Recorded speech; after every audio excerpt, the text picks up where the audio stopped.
On Monday, Conor McGregor announced that he would undergo knee surgery after injuring the ACL and meniscus in his right knee just 69 seconds into his fight with Max Holloway at UFC 329. Today, McGregor shared an update on how the procedure went. On Instagram, he said, "Surgery went excellent. I am confident."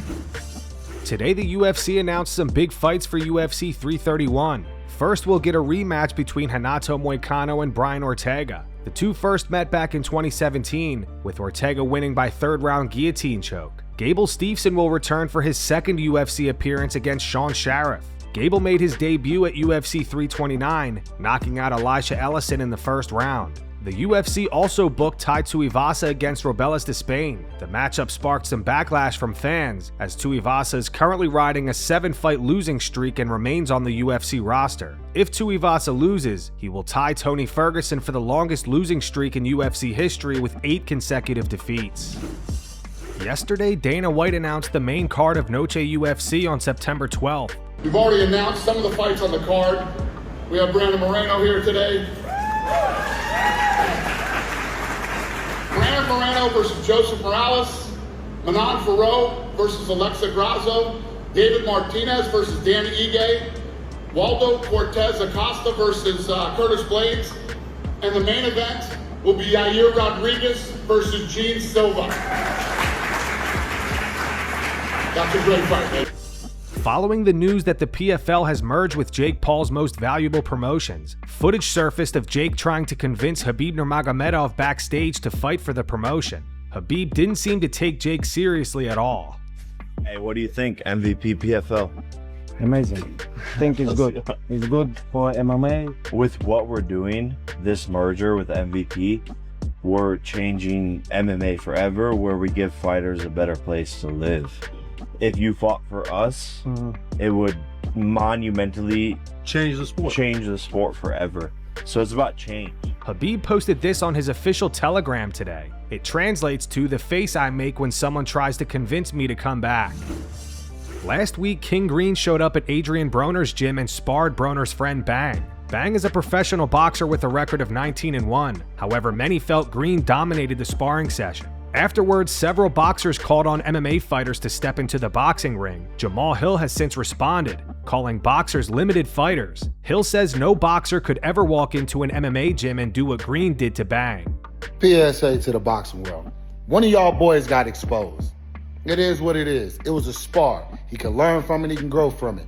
Y'all could easily just leave it at that. All these boxers I'm seeing on here from all different weight classes hopping on, talking about Bobby Green this, Bobby Green that, come pull up on this, come pull up on that. Bro, y'all are limited fighters. Boxing is a very limited part of what we do. In the real world, out on street fights and all of that y'all are children. Y'all are complete children. We get done any type of way that we want to do, y'all. All right? Limited fighting is what y'all do. Y'all sitting up and all butthurt about it and all this and that because he went in there and touched up a dude that's 20 years younger than he is. You get what I'm saying? Talking about size, this, size, that. Wasn't none of that when y'all was disrespecting this man. Talking about, he gonna get knocked out. He gonna do him bad. It ain't no point in sparring. You can't do nothing. Or none of that shit. But now y'all mad and y'all salty. You want to make up excuses and all of that. Hey, yo, bro, stop coming for bro like that, bro. All y'all piling up like y'all ready to do something, like y'all gonna do something. Hey. None of y'all can come into our gym, can come to any MMA gym and do what Bobby did to y'all in y'all own lane. All right? Eat that shit. There ain't no making up for it. There ain't no comeback. There ain't no get back. There ain't none of that shit, bro. Cut it out, bro. Y'all coming at my boy sideways and it's kind of starting to piss me off, bro. Because if we decide to get like that with y'all, with boxers as a whole, y'all barbecue. Many UFC fighters left comments on that video agreeing with Jamahal. King Green himself said, "Love you, twin." Israel Adesanya said it's hard to accept the truth when you've been fed lies by elite pugilists. Clarissa and James Toney and Ali the realest out of them. But yeah, don't. And Merab Dvalishvili commented saying, "I agree." Chael Sonnen offered Adrien Broner $50,000 to spar King Green. Adrien, if you would like to spar with Bobby Green. He said, "Adrien, if you would like to spar Bobby Green, I'll personally pay you $50,000. And we'll pay you $50,000. You heard that, cuh? My team at Bad Guy Inc. will bring the cameras, and we will pay you $50,000. They said I'll spar him again for $50,000. They said they'll bring the cameras, and we will personally pay you $50,000 if you spar, cuh. 50,000. Tell him cough up some more money though. Some more money though. My mama though. Bring cash too though. You don't even need to do that. I don't need to do that. Daniel Cormier admitted that he was jealous of how much money Conor McGregor was making when he joined the UFC. So when we were fighting, I was so lucky, bro, because when I got there, when I started fighting, if a person made like $100,000 a fight, it was like big money. Yeah. Big money. Like, if you get 6 figures, it was like, it's big money, right? And I had, and again, I'm not like one of the 4 guys, because Chuck Liddell and all those guys kind of set the standard. Anderson Silva, they set the standard for what the fighting became. But I remember if you made $100,000, you were so happy. And I was lucky enough to do those types of things very early because of my wrestling background. But when Conor McGregor came, that was when things changed. When Conor McGregor came, bro, I was so jealous too, because like, he was so popular, bro. Conor was so popular. And I was like, yo, this dude was making so much money.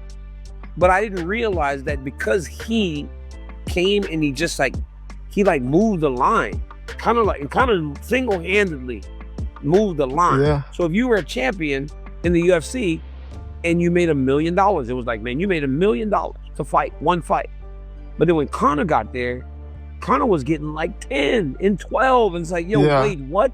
That's So now as a champion, you go, I don't need what Conor needs, but what about 3? Yeah. Or maybe, you know, now you start making real money. Conor McGregor literally lifted the boat for all of us, which was amazing.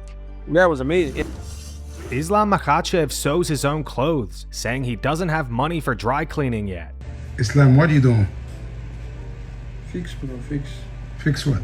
Fix my jalabi, or how it's called. Jalabi, yes. But why you don't take dry cleaning? You don't want to pay money? Only $5. Well, next week I don't have money, but this week no money. How you learn this? I do better than dry cleaning. Yeah? I learned Why? from my grandmother. Wow, your grandmother teach you this? Yes. Okay. You have something for fix? Yes. Who clean your room? Clean? Mm-hmm. Dry cleaning. Bro, my room is always clean, bro. Check. My room always clean. Your room? Yes. What? Yeah, brother, of course. Go film your room, bro, please. But very interesting. Show people. You pound for pound king? Egypt room, bro. Show people. This not my...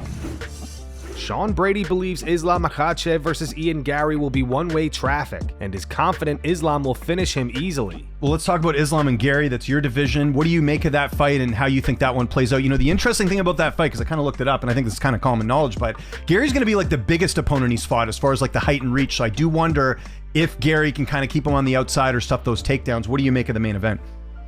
Yeah, I don't know, because Garry is tall, he's long, but he's not like a Morales where he's like big and strong as well. Like, Ian's not putting guys out with one shot. He doesn't really have that capability, so I don't think it's going to be too hard for Islam to get him down. Like, yeah, Ian's definitely long, but Ian's tall, but his reach is only 74 inches, so it's not like he has a like a crazy reach. Yeah, where it'd be a lot harder to get past his arms.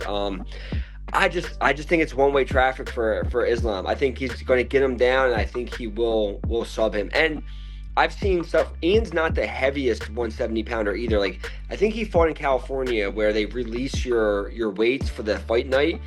I've seen one where I think he only gained like 11 pounds. Like, he was like 181 in the back. Like, I was like 198 like my last fight in the back. You know, like, some of us 70, like, we get big, and he's just not. And I'm not saying that means a whole lot, but it definitely means something, you know. So yeah, he is tall, he is quote unquote long, but yeah, I don't think Islam's going to have too hard of a time. Sean O'Malley reflects on the beef he had with Sean Strickland. If you missed it, the two had a heated exchange during the UFC seasonal press conference a few years ago. At the time, O'Malley was preparing to defend the bantamweight title in a rematch against Chito Vera, while Strickland was getting ready for his first middleweight title defense against Dricus du Plessis. With a status, trying to let Deuce his wife. Chito's a stand-up mother. He's a hard man. Let's make America great again. Chito, let's go. Oh, at least my dad didn't me. What do you say? That at least my dad didn't me. Oh, this guy, man. Let me tell you, dude. UFC, whatever. More insecure than Ilya is about his shoes. Ilya wears like 6.5 shoe. And now we got the clown over here. And you over there rooting for this guy, dude. Guy's a clown. He ain't a baby. And Red on Happy Dad over there jerking him off the whole time. Speaking of Happy Dad. Go and let dudes your wife. This is crazy, bro. We need to bring back men to this sport. Dana, what happened? What happened, Dana? Is there another question? Question for Drickus. On the One Night with Steiny podcast, O'Malley revealed that he once got into a verbal altercation with Strickland backstage over his 6'9" tattoo. O'Malley says he shouldn't have said the things he did to Strickland at the press conference, and even admitted that Strickland would quote-unquote f*** him up. Well, Strickland was coming at me, bro. Strickland was coming at me. What am I gonna not defend myself? I was like, Strickland's probably gonna come at me because dude, he came at me one time in the back locker room or in the back because we were fighting on the same card, and my 6'9" tattoo, and he's pressing me like in my face talking about it. I was like, God damn it, Strickland me up. He was saying that? Yeah. So I'm like, what am I gonna talk to? Like, I won't. What's he saying back there? You're a like that. I don't know. But we've shook hands. We're fine. I shouldn't have said that. What I said. It is what it is. It's different. Like the thing is, like I shouldn't. Strickland would me up, right? I get a fight. So it's hard. For the most part, I'm like, don't talk to people who you up. So, and I went against what I say. Like, I was talking, but he came at me, I came at him. It is what it is. I personally think leaving family out of it, other than that, is free game. And that's gonna wrap it up for today's video. If you enjoyed, make sure to hit the like button, subscribe to the channel, and turn on notifications so you never miss an upload. Here are the 3 top comments from last video. These comments are in reference to Ian Garry's commercial with PETA, promoting vegan diets for fighters. The first one's from Feliciano9166. It says, bro, that Ian Garry commercial was cringe as f***.